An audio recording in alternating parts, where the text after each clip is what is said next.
The Spin-off Podcast Network.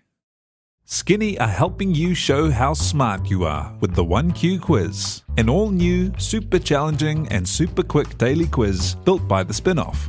Every Monday, Skinny are giving you the chance to prove you're smart with the Skinny Extra Credit question. Get it right, and you'll get the chance to score yourself some Skinny Extra mobile credit, so you can text, call, or even video call your group chat and gloat about how big your brain is.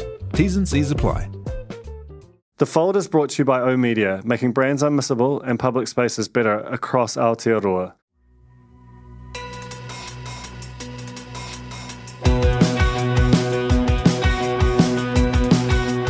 No mai hoki mai ki a The Fold e mihi nei ko Duncan Greive tōku ingoa. My guest today is Damien Venuto, who is the host of The Front Page, which is the New Zealand Herald, the Royal New Zealand Herald, as he happily calls it. It's their daily podcast, which has been going for a year this month. It was, the detail has obviously been around a while, but it was the sort of second major daily to launch in this country, and I think it does a really good job. I've been an admirer of Damien's for some time. He got his start in journalism, I think, at Idealog, which was owned by Image Centre Group, which is where I used to work many years ago. And but because of that, he's written about media and technology, which are obviously things that I'm very, very interested in. I think he's probably in this very small handful of people who write about that stuff with a real grasp of what it is and all of the kind of the weirdness and fragility and opportunity and chaos that it entails.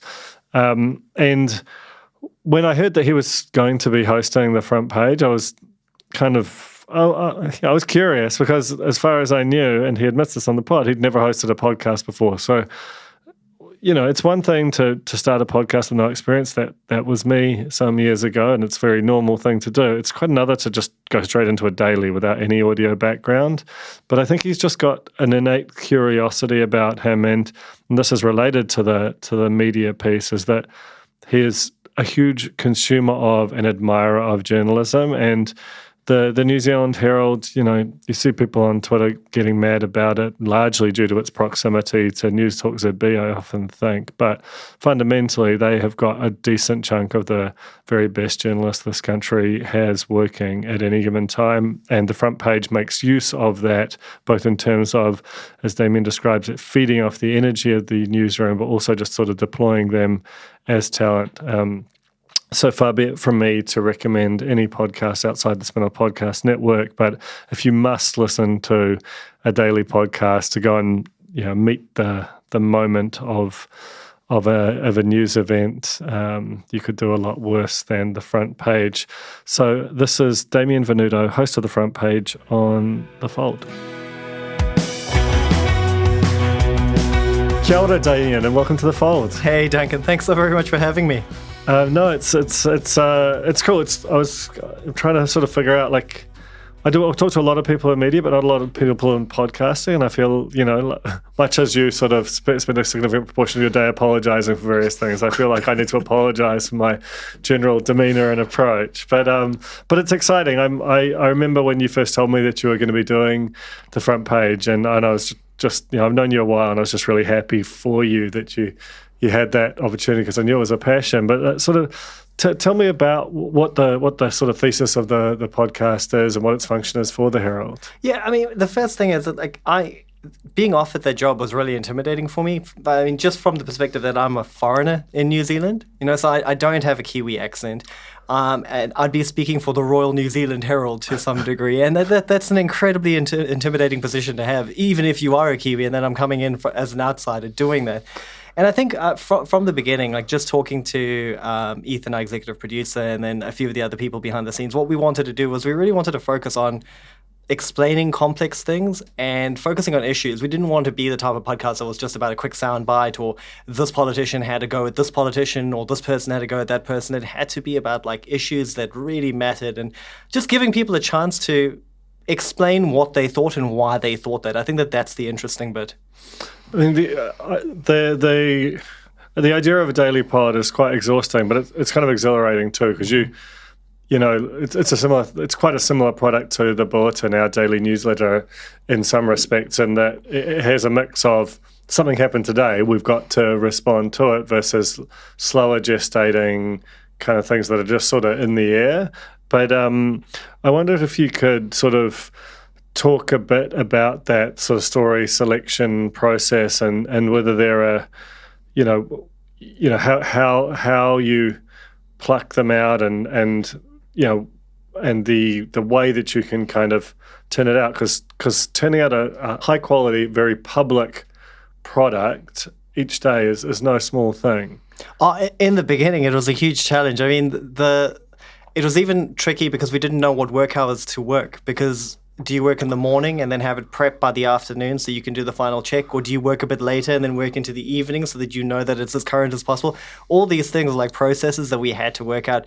We kind of settled on about an 11 o'clock in the morning record, and then working from there. Now, sometimes you'll get curveballs and you have to change things.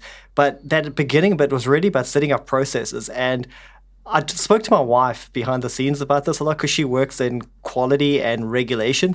And it's really funny to say that, but she kept saying to me, the media doesn't have good enough processes. And when we came to setting up the podcast, that was something that was like in the back of my head the whole time. I was like, how can you create a process that makes it manageable for a small team? And so that's really what we focus on. And it's incredibly boring to say that, but it was about setting up a process that worked for what we were trying to do with a very finite team. What is the team that creates it like? So it's basically 3 people, but Ethan is really spread across a range of podcasts. He's our executive producer, but then he's managing Paula Bennett podcast. He's managing One Day You'll Thank Me, which is our parenting podcast, and then he's coming up with ideas for other podcasts. So he's definitely stretched a bit further than just our podcast. And then Sean and I will be in the studio on a daily basis, and we'll look after the recording and then the editing process, and then I'll write the article for the podcast that goes live the next day. So it's pretty relentless, but I have a lot more flexibility than what I thought I would, because we've set up like a decent process, which is quite cool too. And the New York Times podcast feels like it sort of invented or found this genre and was an immediate success. Locally, there was the Detail, which followed not particularly long after, the Newsroom RNZ production, which is very good, I should say. But just lately, like you're basically bang on a year now, but both Business Desk and Staff have launched daily podcasts. Do you keep up with that the sort of the competition in that respect? Do you see them as the competition, and what is your sort of relationship to those other dailies like? I definitely have to see them as competition. I'd be completely disingenuous if I didn't say that they weren't competition. They're daily podcasts. Most people come on this show and they're disingenuous. I'm like, okay, that's fine, but it's a bit annoying. No, but they definitely are. But I also think that it is important, because, I mean, it's almost like a behavioral science challenge here, because when you sit in your car and you turn it on, right, you have the radio come on immediately. There's no step that you have to go through in order to do to passive versus active, to find the thing that you're trying to listen to. With a podcast, you're asking someone to activate their phone. You're asking them to connect to the Bluetooth. You're asking them then to choose your podcast, right? So the more people that are trying to nudge people in that direction, the better. And then if our podcast is an option among those, that's really good. That's really, really good. So if other people are nudging more listeners to take those steps, that's a really positive thing for us. So just thinking about it from that perspective, it's good that there's competition. And when I was a kid, I played a lot of competitive chess, and this is really nerdy. And I think if you can sit across from somebody who's like plucking out like one hair at a time, like a teenager plucking out one hair at a time because they're so stressed by the prospect of the competition, a bit of competition in the podcast space isn't that bad. Sounds terrifying. So, in that, over the course of that year, inevitably, you're going to learn a hell of a lot. There are going to be triumphs and disasters. Let's start with the triumphs. Are there any episodes that you're sort of particularly proud of, where you felt coming out of it like, oh, we're starting to really hit our straps here or figure some things out? Duncan, what's really interesting was when we first started doing the podcast, I couldn't even listen back to the episodes because I just cringed. It was like I needed to do so much work. I had so much room for improvement. I needed to improve the way I sounded. I sounded so afraid in the podcast because I genuinely was afraid. And then as time progressed, I started liking bits and pieces of different podcasts. And like one episode that I really am fond of, one recent one that we've done, was one that we did with Matt Nippert on scammers and how they were defrauding people. And the reason I liked it was because there was a section in that where he had a recording of the scammer and that voice hadn't been heard. So if you read the print version of that article, you didn't hear the voice. So for the first time, we were able to like publish that voice. And the nice thing about it was that every stereotype that you maybe had in your mind of who a scammer is or who's scamming New Zealanders was thrown out the window by that voice, because it was a posh British accent. This guy sounded like he could have walked out of Buckingham Palace, and he was the person who was scamming from Singapore, which was just a fascinating observation on how we see things and how audio can tell that story in a slightly different way. And I mean, also, I've enjoyed doing the quick response stuff too. So when we've been reporting on storms and things like that, grabbing a journalist, getting them in the room, 10 minutes, tell us what's happening, making sense of that. And those have gone really well from a numbers perspective. They're really good. But again, you have to be careful chasing numbers too aggressively. Yeah, absolutely. Well, I want to talk about numbers in a minute. And I can totally imagine, not just with this kind of unexpected voice of the scammer, but I feel like Matt Nippert's got one of the great voices in New Zealand journalism. Just this raw, gravelly. He sounds like he's been plucked from a different age. Yeah, I remember the first time I ever heard him was it was like at a Pantograph Punch event, and he told a weird story about interacting with at some news event, but I can remember almost nothing of what was a really impressive story. But his voice is just like, oh, who is this creature? It's amazing, and that's one of the things I guess must be quite that is different about what you're doing. In some respects, is that you've got access to that, as you say, the Royal New Zealand Herald newsroom. How much does the sort of throughput of that and the general energy feed into what you're doing with the front page? Massively, right? So when we're sitting in the newsroom and we're hearing senior editors shout at each other about a story that matters in that moment, we immediately get a sense of where the zeitgeist could be going. Now, that doesn't always, I mean, some stories go onto the website and then they die shortly thereafter. Sometimes it's difficult to call which ones are going to go, which ones are going to last. And that's also the tricky thing when you're recording the day before. You have to kind of pick the ones that are going to be there the next day. But you can generally feel when there's a big story in the newsroom, and that energy, that's part of the reason why I absolutely love like being in the newsroom rather than working from home in this particular role. Which is really deeply ironic given that the first few episodes we recorded, I was in Costa Rica when we were trapped there visiting family. And just being able to listen to the conversations that senior journalists are having, and then being able to feed off of that and decide where our angles are going to go from that point, it makes this podcast. It wouldn't be possible to come up with a series of 5 ideas in a week if it wasn't for those conversations that are happening around us all the time. And in terms of your, because we were just talking off air, and I think you're up to around 270 episodes of the thing, which is an awful lot. But am I right in thinking that you didn't have a huge amount of podcast experience prior to picking this up? No, I had 0, I would say. That's close to 0. That's a pretty audacious thing to do. Like, yeah, I can do this. I wasn't sure that I could. That's the other thing. I mean, when I first walked into the room, I could see on Ethan's face that he was worried. He was deeply concerned, and he immediately grabbed 2 people in the newsroom who are like they're really important people that don't maybe get as much exposure and credit as what they deserve. Raylene Ramsey and Neva Retimanu, both of them are just incredible people, and they sat with me and they kind of helped me bring out a positive side in my voice, and I still needed to work a lot, I needed to practice at it, but they really sat with me and trained me and just helped me and gave me their time. This was on top of their day jobs that they were just giving me their time. They were so gracious, and I'll never forget that. I mean, especially Neva, to this day when I bump into Neva now, just the warmth that I feel from her, she's an incredible human being. I mean, and that's like you say, all big institutions have people like that kind of without whom they would not operate. So we talked before about the some of the bits and the episodes that you've most enjoyed, but invariably when you're working on a daily anything, things go wrong, and especially when you're kind of operating in, well, it's a new space for you, but it's also people are still figuring this thing out, and how it relates to and how it's similar to and different from other products that we produce. So what has gone wrong? Like, tell me about the disasters.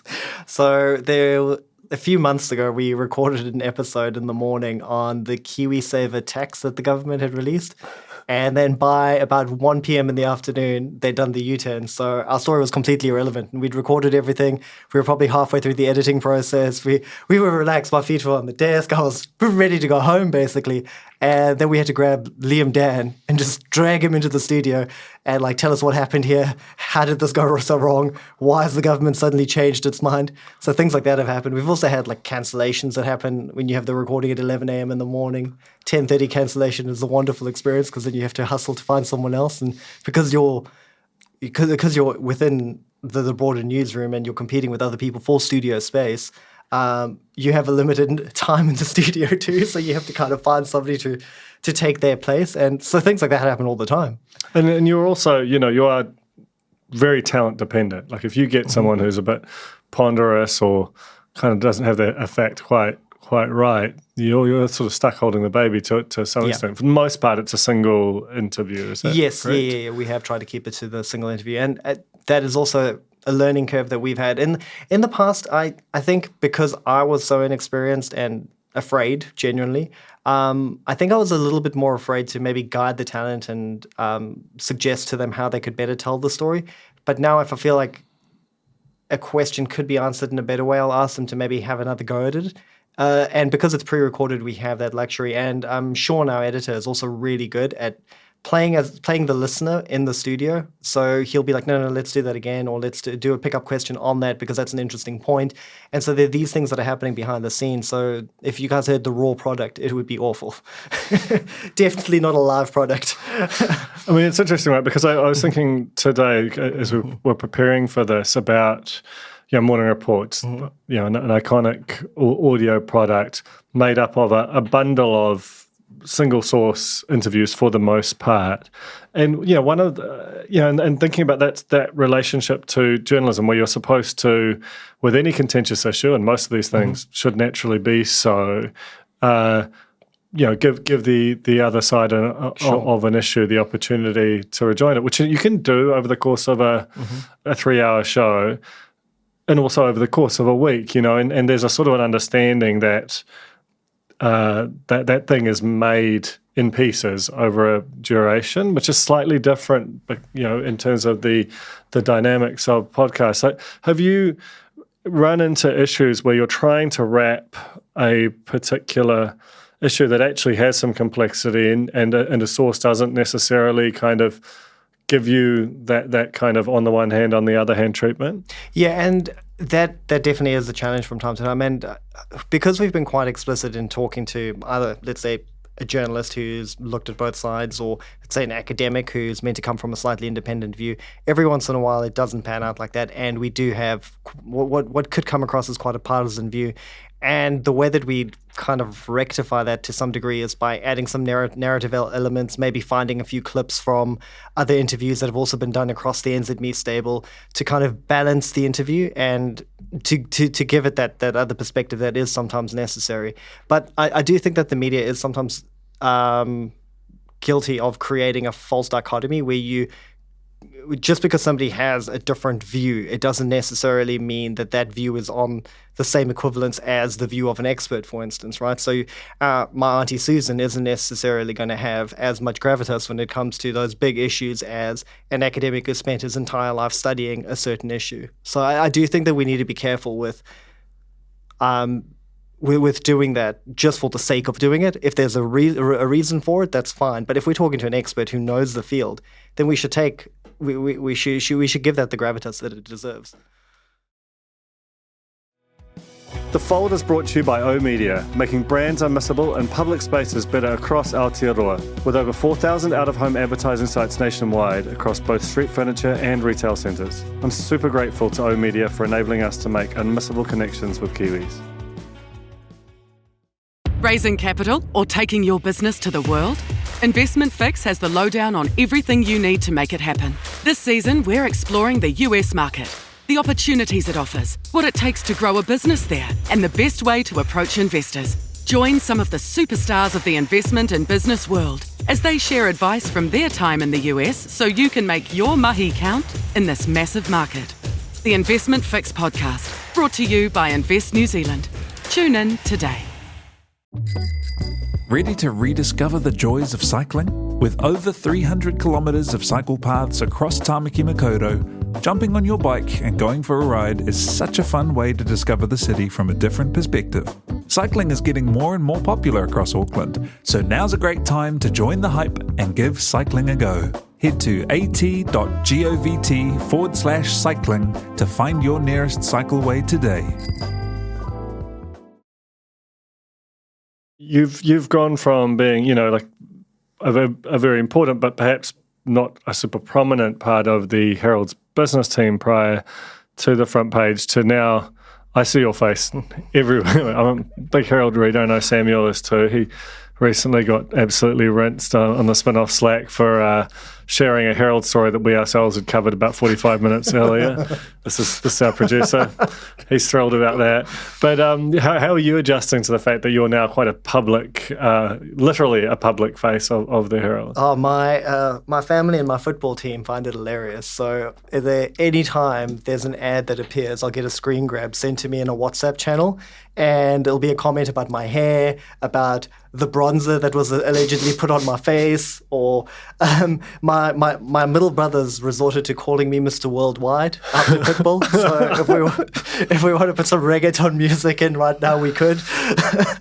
So yeah, it's pretty hilarious. I mean, given that I come from a small beach town in the south of Durban in South Africa, things like this don't happen to people like me. You know what I mean? So I mean, it is a weird space to be in where you are almost viewed as a public figure, but I don't feel that because it's just a few ads that kind of disappear quite quickly too. So it's not a massive part of my life. I don't focus on it too much, apart from in my WhatsApp family group, to be honest. I mean, and again, kind of related to that is the fact that while this is, NZME, it had been in the podcast space before, but it had largely just been reformatting radio products, which is, obviously where it has a huge and very, very long and substantial history. What is the relationship with radio? Do you sit as part of the newsroom, or because you're kind of between both worlds in a way, but obviously it is something that the organisation is resourcing up at the moment. Yeah, it is almost a twist of fate, but we sit exactly in the middle of the Herald newsroom and ZB, and we definitely exist in that liminal space. So we're working with ZB reporters, we're working with Herald reporters. So it's quite nice because it almost serves as the connecting dots between those two areas. And there has been that liminal space for some time. And although you would see people like Simon Wilson appearing on ZB, Liam Dan appearing on ZB, it is pretty cool to be in that area right in between these two areas where we're writing articles for the Herald, but we're also doing it in an audio format. We're working with ZB in terms of booking studios, and then also in terms of getting training from ZB because they know the space better than anyone else. So we really take their advice quite seriously because they do radio very well. Does the commercial development of the podcast space, how is that going? Because I have, as a not at all disinterested observer of it, sometimes looking at the sort of the volume of radio repackages, there's a sense that they're not quite the same thing as podcasts, and they can, but because they're served through the same channels, they can.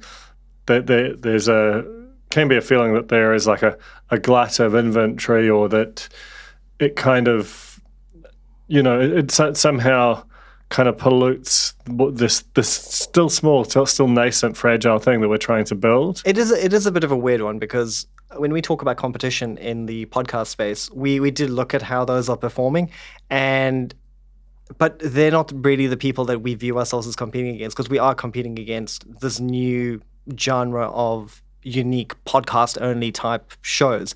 And it is tricky because when you're on the podcast ranker, you have those repackaged radio shows appearing in the podcast ranker, and they're just so massive and powerful, and they're just these huge brands. So it is quite interesting to see.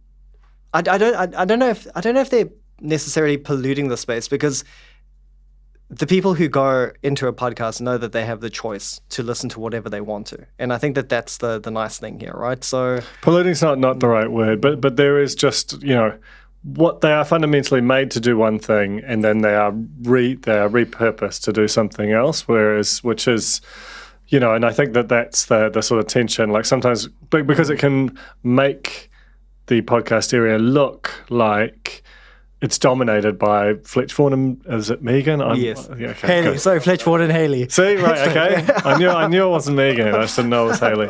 But like and on some level it is, but that is a second order byproduct essentially of what they're creating for. Are there? Let me put it another way. Like, what are the New Zealand podcasts, as opposed to radio repackages, that you listen to most closely and feel a kind of, a connection to, or are most interested in? Yeah, so from a personal perspective, I don't listen to any repackaged shows, radio shows. That's not how I consume content online. What I do is, like, if I'm going to listen to a local podcast, I'll listen to Cooking the Books, or Between Two Beers with Stephen Holloway and Seamus. What they're doing with that show is just so entertaining, and I really think that one has the potential to become something big and interesting in New Zealand. And I think it could even go like bigger than New Zealand in some ways, because it's what they've done is create such a cool product. And then like from a personal perspective, I definitely look for pure play podcast type shows, because that's the experience I'm looking for when I'm on a podcast app. If I want to listen to live radio, I'll tune into live radio. I often find that repackaged radio shows, they're very much set in a moment of time, and if you've missed that moment of time, they're not as relevant as what they once were. Whereas a podcast, it's made to sit there for a bit longer. So, the other related part of that is the commercial piece. Obviously, just as New Zealand can feel like it's just a year or two behind the zeitgeist in terms of developing out these various markets. How has how close are you to the monetization of the front page, and how do you feel like that area is broadly tracking at NZME or even across the whole market? So there's definitely some separation, because I'm on the editorial side, and there's still that, if you're looking, we're probably closer to the Herald side of things when it comes to that separation between commercial and our editorial choices. So we do kind of focus on being quite independent and not letting any commercial player have a say in what we can cover, what we can't cover. I do get some updates from the commercial team, and I've been told that the inventory on the front page has been sold out. So that's a really positive sign. The trick is keeping it there, right? Like, because I keep thinking of our podcast as kind of being in this proof of concept phase. You can't really settle on your laurels. You can't settle on how the previous month was or the month before that. We have to keep fighting for every little bit of space that we get, and we have to make people believe that this is something viable, that people are going to consume content like this, and then more people are going to do it. So it almost feels a bit like a startup vibe, which kind of fits with the fact that we only have 3 people working on it. So it's a metaphor that I keep using, but I really, really do see it as in the proof of concept phase, and we're getting past that now. In terms of can you share any numbers? Like how does a typical episode perform, and what have been some of the biggest that you've had? So the biggest ones that we've had have been related to the storm. That storm, every record that we had set in terms of individual audience performance was essentially broken when we started doing the storm coverage. And the reason was that it was also reactive. So we released bonus episodes. We every day there was a new podcast updating people on what was happening with the floods in Auckland and then the cyclone. So those were doing, I think our record right now is sitting on, for a single episode, is sitting on, I think it was about 30,000 listens for a single episode. And that was one of the storm-related ones. So what the storm's actually done is it's lifted our baseline. So over the course of a day, we were maybe looking at, I mean, all these figures are available on the Triton podcaster anchor. So we have the monthly overview there. But when we started, we had a baseline of, let's say, 1,000 listens over the course of a day. Over the first year, that's like lifted to, let's say, 5,000 and a half. So if we're hitting that target and we're incrementally increasing that, that's a really positive space for us to be in. And like I said, it's slow going and it's hard work to push that baseline up. But that's something that we focus on relentlessly. It's not so much anymore about the individual performance of a specific podcast. It's how we're doing with that baseline over the course of a day. Do you feel like NZME has, is in this for the long haul with the front page, like that there is a long road in front of you? I'm hopeful. I mean, when you have the CEO talking about audio and digital audio being one of their pillars, and they raise it in their annual statements, and it's a key part of the financials now. That's promising, but I do know that the media is fickle, so I'm never completely settled. I'm always I don't take anything for granted, and I know that you have to keep trying and working hard. Like I mean, Duncan, the media can change very, very quickly. Well, I mean, that's probably quite a good final question to talk about, because we are both media reporters and have read each other's work for a while, and do you still sort of, and you're right, when you do that, you're inevitably quite, maybe more aware than most of just how fragile the industry can be. Do you still get to indulge in that beat? And what is your sort of general prognosis for this industry over the next little while, post the merger blowing up and all that? Well, the one thing that's interesting to me is when you do those moments with the recession, the first thing to go is advertising, right? So depending on how bad the recession is, that's something that we're all going to have to focus on. I think across the media industry already, you're seeing some murmurings that there is some concern. But I do feel like maybe it's not going to be as bad as previous recessions we've seen. So I'm hoping that the prognosis isn't a bad one. I generally, when I start getting press releases from advertising agencies telling the market to continue advertising, that's when I start to get nervous. I haven't received those emails yet. I've received one, which is a lot better than when COVID hit, and almost every ad agency in the country was preparing a series of press releases and slides and holding meetings with marketers. I haven't seen anything like that at the moment. So from that perspective, I'm feeling a little bit more optimistic than what I was right before COVID. But overall, there are a lot of people doing interesting stuff at the moment. Even if you look across at stuff, if you look at what we're doing with podcasts over here, the media's trying, and we're doing new things. And I think we are moving towards those new audiences, because the one thing that's quite interesting is that we often think that New Zealand's behind the curve when it comes to adoption of new media. New Zealand's actually ahead when it comes to podcast adoption, where 30% of the population has adopted podcast listening. Sure, that's a tiny number of people when you think about much larger populations like Australia, where it's 26%, or the US, where it's also around 26%.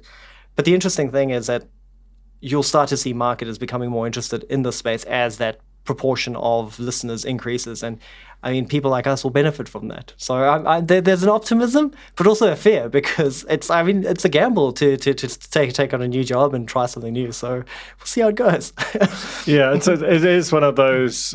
It's a good test of an organization's mettle. Is like, what does it do with its fragile new things when a storm comes through? And there is a school of thought that says they're the things you protect, because there is energy behind them, and actually, the Storm is the opportunity to be a bit, hard, take a hard look at some things which have been around a long time but maybe aren't kind of going to survive into the future, which I genuinely think New Zealand probably hasn't been as good at doing. Like there's a real route. I had Gavin Morris on a couple of weeks ago, who was head of digital at the ABC and was very comfortable killing some like decades-old shows over there. But we shall see whether the kind of executives in charge of New Zealand media, which I'm no longer one, thank God, see how they respond to the upcoming stresses. But hey, thanks so much for coming on the podcast, Damien. Really enjoy the work you've done, and look forward to hearing more of it. Thanks a lot, Duncan. That was The Fold, brought to you by our partners at oOh!media, making brands unmissable and public spaces better across Aotearoa. Huge thanks to oOh!media for sponsoring this episode of The Fold and enabling us to make unmissable connections with Kiwis.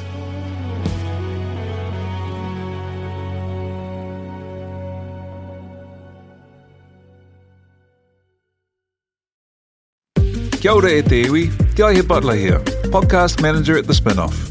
If you enjoy listening to our podcasts, consider supporting our mahi by signing up to become a Spinoff member at thespinoff.co.nz/donate.